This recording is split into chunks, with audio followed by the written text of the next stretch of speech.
बोलो चाचा टक्कर तो वो एक बात है, राजस्थानी में एक कहावत है ना, बोलो एक लोग आ गए बेटा काका सागे बात जाओ तो जोर बहुत आओ, तो वह बात है। अवल काका तबा आ गए हो, अवल तबा आ गए हो, काका सागे टक्कर ले रहे हो अगलो। अब चाचो जीता है भतीजो जीता है, घाटो घर भी होना है, चाहे काके को जो चाहे भतीजो को जो घाटो वांगे होना है। राम राम। तो राम राम। राजगढ़ में चुनाव माहौल के है? राजगढ़ चुनाव माल ये बीजेपी की सरकार आई।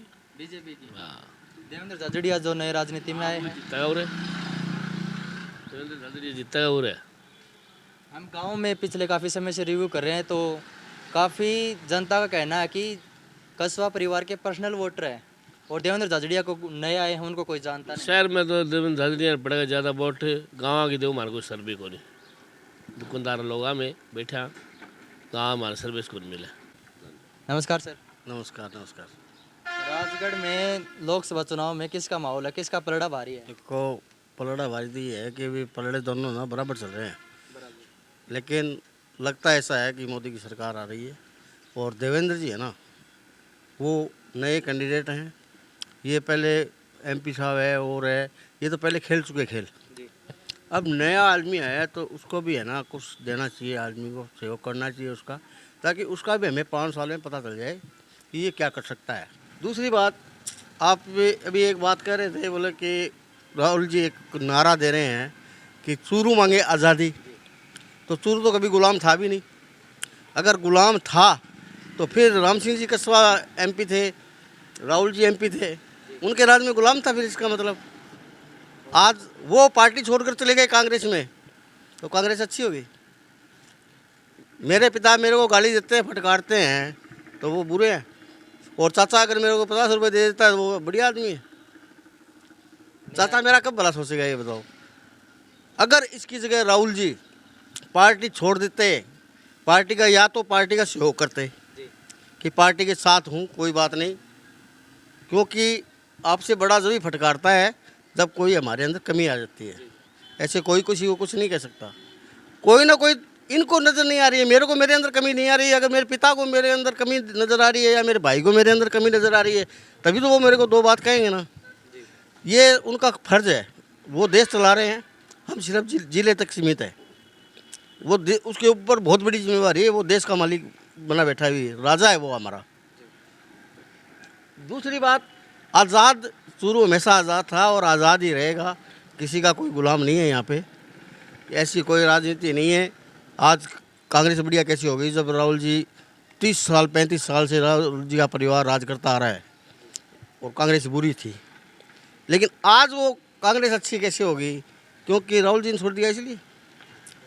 मेरे पिताजी ने मेरे से प्यार करना बंद कर दिया, इसका मतलब मैं घर से बाहर निकल जाऊं कि मेरे पिता मेरे है ही नहीं? ये कैसे कह सकता हूँ मैं? नहीं, ये तो नहीं कर सकते। ये ही चीज़ है। मोदी जी को कुछ तो कमी नज़र आई होगी जब इनकी टिकट काटी है। और ना तो राजेंद्र जी राठौड़ की इतनी हिम्मत है कि किसी की टिकट कटवा दे। अगर राजेंद्र जी राठौड़ कटवाते तो आज से 30 साल 20 साल पहले भी कटवा सकते थे। ऐसा कुछ भी नहीं है, ये सिर्फ एक राजनीतिक स्टंट है। पूनिया कस्बा जाटवाद फैला दिया, इधर ठाकरवाद फैला दिया। ठाकर जाटों की लड़ाई हुई, क्यों होगी? कल दिखा दूंगा मैं। चुनाव जीतने के बाद ये एक जगह बैठेंगे, सब एक ही जगह बैठेंगे। लड़ेंगे कौन? हम लड़ रहे हैं इनके लिए, सिर्फ राजनीति सियासत के कारण। और मैं मेरे सभी भाइयों से ये कहना चाहता हूँ, अपने आपस में मत लड़ो, ये कोई किसी का नहीं है, राजनेता किसी का नहीं होता। ये मेरी बिचासी हुई बातें हैं। आज मैं सादलपुर महाराणा प्रताप चौक के अंदर पानी बढ़ता है, 10 बार वीडियो वायरल कर चुका हूँ पानी भरे हुए का। भगवान राम की रामलीला करवाता हूँ नवरात्रों में।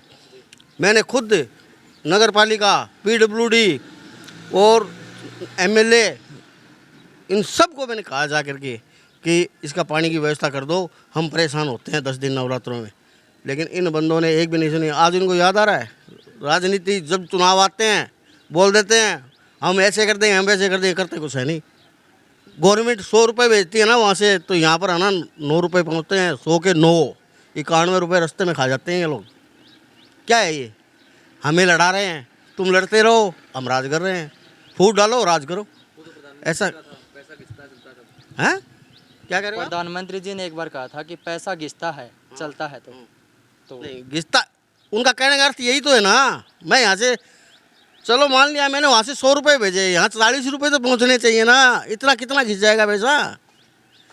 आप दिन सुबह 1 रुपया लेके बैठो, यहाँ घिसना शुरू करो, शाम तक मैं देखता हूँ आप कितना घिस सकते हो उसको। कुछ नहीं घिसता है। घिसता है राजनेताओं के कारण, भ्रष्ट कर्मचारियों के कारण, इनके कारण घिसता है। मजदूर आदमी को काम नहीं है, मजदूरी टाइम पे नहीं मिलती है, और ये लोग वहाँ राज करते हैं। नहीं, वो तो चोरों में कह रहे थे कि काको सा को देखना है, काको सा को। वो तो अपने चाचा भतीजा की बात है उनकी, वो ऐसे नहीं देखने के लिए हो रहे हैं। बोलो चाचा टक्कर, तो वो एक बात है राजस्थानी में कहावत है ना, बोलो एक लोग आ गए बेटा काका सागे बात जाओ तो जोर बहुत हो, तो वह बात है। अवल काका के तब आ गए हो, अवल तब आ गए हो, काका सागे टक्कर ले रहे हो अगलो। अब चाचो जीता है भतीजो जीता है, घाटो घर भी होना है, चाहे काके को जो चाहे भतीजो को जो, घाटो वांगे होना है। और मैं तो भाई इसो साधु आदमी हूँ, मैं तो न तो राजनेता के बारे में न लड़ूँ, न कहने झगड़ूँ, न कैसे आप शब्द बोलूँगा। देखिए बहुत बहुत धन्यवाद। चुनाव जीता है भाई साहब, 2,75,000 वोटों राल को चुनाव जीता है। देवेंद्र झाझड़िया को अब की बार नया मौका मिला है और देश का नाम भी रोशन किया उन्होंने। काम करने में भी शायद अग्रणी भूमिका रही। मोदी जी ने उन्हें खुद टिकट दी है और सीट पर चुनाव लड़वा रहे हैं। हमें मोदी जी से कोई गिला शिकवा नहीं है। हमारे सांसद राहुल कुशवाहा, उनकी जो टिकट काटी गई है, उनके पीछे का मकसद अभी तक सामने नहीं आया है, क्योंकि उन्होंने काम करने में कोई ऐसी मतलब कमी नहीं छोड़ी थी। उन्होंने बहुत खूब काम किया है। रेलवे ट्रैक जैसे कि बांद्रा मुंबई जो चल रही ट्रेन, सारी ट्रेनें चलाई है। 1 नंबर 2 नंबर प्लेटफॉर्म हमेशा बंद रहता था, उनको शुरू किया है, और मतलब बहुत काफ़ी काम करवाया है। सड़क निर्माण का काम करवाया है। तो मोदी सरकार से हमें कोई गिला शिकवा नहीं है, सिर्फ हमारे सांसद की जो चुरूस की सीट है ना, उससे हमें है। विधानसभा चुनाव में बीजेपी यहाँ की 8 सीटों में से 2 सीटें जीत पाई और 6 सीटें हार गई। तो आप ये तो नहीं कह सकते कि टिकट काटने का हमें दुख है, क्योंकि जब सांसद होते हुए 6 सीटें पार्टी हारेगी तो टिकट तो कटेगी। नहीं, टिकट तो कटेगी, वो तो मान लिया, लेकिन कोई मकसद तो होगा ना इसके पीछे का। मकसद अभी तक सामने नहीं आ रहा है। मकसद अभी तक पता नहीं चल पा रहा है क्यों काटी है। मतलब ये तो कोई बात नहीं है कि शासन ने उनकी सपोर्ट नहीं की, उनके वजह से मतलब यहाँ के वो बीजेपी कैंडिडेट हारे हैं। शासन ने खूब सपोर्ट की है। और राहुल कुशवाहा की जहाँ तक बात आती है तो उन्हें तय दिल से हम लोग सपोर्ट करते हैं। क्यों? क्योंकि काम के मामले में भी काम अच्छा आदमी है, अच्छा देता है। 2014 में राहुल कुशवाहा को मौका दिया गया, क्यों ना 2024 में देवेंद्र झाझड़िया को मौका दिया जाए। जब किसी को मौका मिलेगा तभी तो काम होगा। झाझड़िया ना, मतलब ऐसे देवेंद्र झाझड़िया से हमें कोई गिला शिकवा नहीं है। वो कैंडिडेट वो ठीक है, हमारी उससे वो कोई नहीं है।